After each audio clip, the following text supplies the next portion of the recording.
Oke, assalamualaikum warahmatullahi wabarakatuh.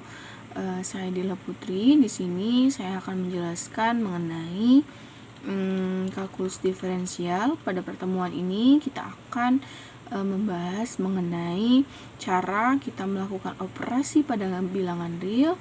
Terus yang kedua itu kita akan membahas mengenai gimana sih cara kita menentukan bentuk desimal dari suatu bilangan gitu. Lalu kita masuk ke slide selanjutnya, yaitu sistem bilangan atau himpunan bilangan. Yang pertama itu ada himpunan bilangan asli, atau kita simbolkan dengan N aja. Itu N sama dengan 1, 2, 3, 4 sampai dengan seterusnya gitu. Terus ada yang kedua itu himpunan bilangan bulat, itu kita simbolkan dengan Z. Itu ada sampai dengan negatif 2, itu sampai dengan ke kiri gitu kan, berarti ada negatif 3, ada negatif 4 sampai dengan seterusnya.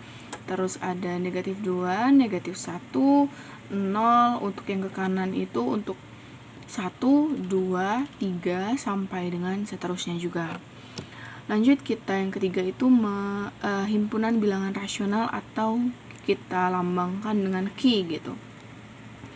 Q itu sama dengan negatif 1/2, 0, 2/3, terus 1, 2, terus 7/2 sampai dengan M gitu, sampai dengan seterusnya gitu kan.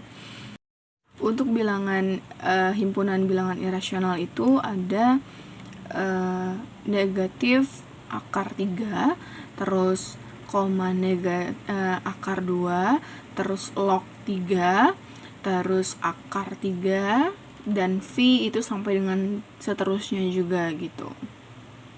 Untuk selanjutnya itu ada gabungan himpunan bilangan rasional dan irasional, disebut himpunan bilangan yang disimbolkan dengan huruf R besar gitu ya. Di sini jelas bahwa N itu gabungan dari Z itu juga gabungan dari Q itu gabungan dari R. Jadi N gabungan Z gabungan Q gabungan R. Terus yang selanjutnya itu ada secara geometris bilangan real itu dapat digambarkan dalam garis bilangan. Bisa dilihat itu untuk pertengahannya itu ada 0 gitu ya. Untuk tengah-tengah itu ada 0. Terus untuk yang ke kiri itu ada negatif 2, negatif 1, negatif 3/4. Untuk yang ke kanan itu 1/3, ada 1, ada akar 2, terus ada 2, ada 3, dan ada Pi gitu ya. Untuk operasi bilangan, yang pertama itu penjumlahan dan perkalian. Ada komutatif, yaitu pertukaran gitu. Di sini maksudnya X plus Y itu sama dengan Y plus X, dan XY itu sama dengan YX gitu. Untuk yang asosiatif atau pengelompokan itu X ditambah Y itu kita kelompokkan, terus ditambah dengan Z gitu, sama dengan X ditambah Y ditambah Z, dan dalam kurung X, Y, tutup kurung, terus Z sama dengan X dalam kurung Y, Z gitu. Memiliki unsur identitas. Untuk yang identitas itu yang pertama itu terhadap operasi jumlah, yaitu angka 0, sehingga X ditambah dengan 0 itu sama dengan X sendiri. Apapun ditambah 0 ya sama dengan dirinya sendiri gitu ya. Terus yang kedua itu terhadap operasi kali, yaitu angka 1, sehingga untuk X dikali dengan 1 ya tetap X sendiri gitu, sama dengan X gitu. Terus yang selanjutnya itu mempunyai inverse. Yang pertama terhadap penjumlahan, yaitu negatif X, sehingga X ditambah min X itu sama dengan 0. Terus yang kedua terhadap perkalian, yaitu 1 per X itu sehingga yaitu 1 per X gitu kan, sehingga X dikali 1 per X itu sama dengan 1, karena ya kita coret aja, X dicoret X ya sama dengan 1 gitu. Selanjutnya itu ada pengurangan dan pembagian gitu. Untuk yang pertama itu pengurangan didefinisikan dengan X min Y itu sama dengan X plus min Y gitu. Terus yang kedua itu untuk pembagian didefinisikan dengan X per Y itu sama dengan X dikali dengan Y min 1. Untuk sifat-sifat urutan bilangan real itu yang pertama itu ada trikotomi, yang mana jika X dan Y bilangan real maka pasti berlaku salah satu di antara yang berikut. X itu lebih kecil dari Y, terus X itu sama dengan Y, atau X itu lebih besar dari Y. Untuk yang kedua itu ada transitif, dimana jika X itu lebih kecil dari Y dan Y itu lebih kecil dari Z, maka berlaku X juga lebih kecil dari Z. Untuk yang ketiga itu penambahan, dimana jika X itu lebih kecil dari Y, berarti dia itu sama dengan X ditambah Z lebih kecil dari Y plus Z gitu. Untuk perkalian, jika Z positif maka X lebih kecil dari Y itu sama dengan XZ lebih kecil dari YZ. Namun jika Z-nya negatif, maka X lebih kecil dari Y itu tidak berlaku lagi dengan XZ dan YZ. Maka kalau Z-nya negatif, maka XZ itu lebih besar dari YZ gitu. Selanjutnya itu mengkonvensi bentuk persen atau pecahan desimal.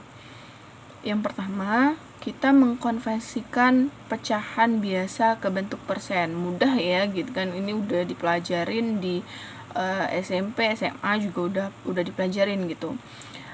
Dimana kita mengubah pecahan biasa ke bentuk persen, yaitu dengan mengubah penyebutnya menjadi 100.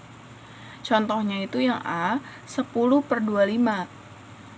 Jadi itu sama dengan 40 per 100, karena kita ubah penyebutnya itu menjadi 100, maka 25 itu kita kali 4 dan 10 itu kita kali 4, maka dapat 40 per 100, dimana 40 per 100 itu sama dengan 40% gitu. Yang B juga sama aja, 4 per 10 itu sama dengan 4 per 10 itu kita penyebutnya kita jadikan 100 gitu kan, harus dijadikan 100, maka kita kalikan dengan 10, dapat 440 per 100, dimana 440 per 100 itu sama saja dengan 44%. Yang kedua itu konversi pecahan biasa ke bentuk desimal, mengubah penyebutnya menjadi 10 atau berpangkatan 10 lainnya. Dimana contohnya itu yang A, 2 per 5 itu sama dengan 2 per 5 itu kan tadi kan disebutkan bahwa kalau kita mau mengkonvensi pecahan biasa nih ke bentuk desimal, maka kita harus mengubah bentuk penyebutnya itu menjadi 10 gitu. Maka 2 per 5 itu kita kalikan dengan 2 per 2 agar penyebutnya 10. Jadi 2 dikali 2 4 dan 5 dikali 2 itu 10. Untuk 4 dibagi dengan 10 itu sama dengan 0,4, sama aja. Untuk yang ketiga, yang B itu 3, 10 per 25 itu sama dengan 85 per 25 gitu. 3 dikali 25 3 dikali 25 ditambah dengan 10, benar.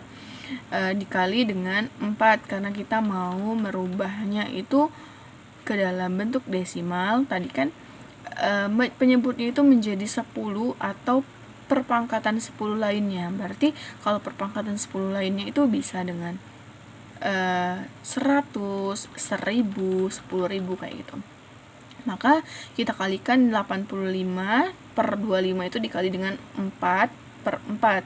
Jadi sama dengan 340 per 100 itu sama dengan 3,40 gitu. Untuk selanjutnya itu konversi persen ke bentuk pecahan biasa atau ke desimal. Contohnya itu 20% itu sama dengan 20 per 100. Maka kalau 20 per 100 itu sama dengan 0,25, itu desimalnya. Untuk persennya itu 20% gitu, karena 20 per 100 tadi kan sama aja. Terus yang 75% itu sama dengan 75 per 100. Itu sama dengan, kalau bentuk desimalnya itu 0,75, kalau bentuk persennya itu 75%, kayak gitu. Baiklah, mungkin itu aja yang bisa saya sampaikan. Lebih dan kurangnya saya mohon maaf. Kepada Allah saya mohon ampun. Semoga apa yang saya jelaskan bisa bermanfaat bagi teman-teman semua. Saya akhiri. Wassalamualaikum warahmatullahi wabarakatuh.